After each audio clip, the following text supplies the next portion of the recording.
Okey, ini perihal beras Malaysia yang standard dan juga yang atas daripada standard berdasarkan pengalaman diri sendiri dan juga jiran.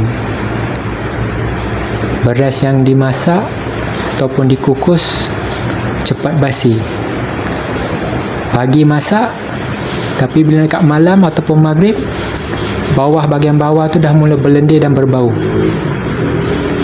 Jadi cepat rosak. Berbanding daripada beras dulu-dulu, hari ni masak, sampai besok pagi boleh tahan. Jadi untuk mengatasi masalah ini, beras tersebut perlulah diulang basuh 2-3 kali. Sebab beras sekarang dia rupanya seperti kelabu-kelabu asap. Jadi kena basuh sampai air tu betul-betul jernih.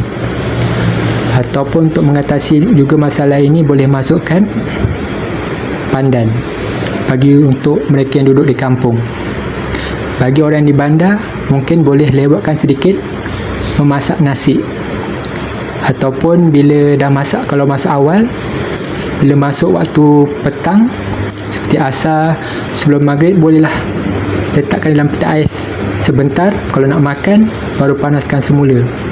Cuma bila panaskan selalu, ada masalah kerak nasi yang agak tebal di bawah periuk nasi. Itu je masalah. Okey, terima kasih.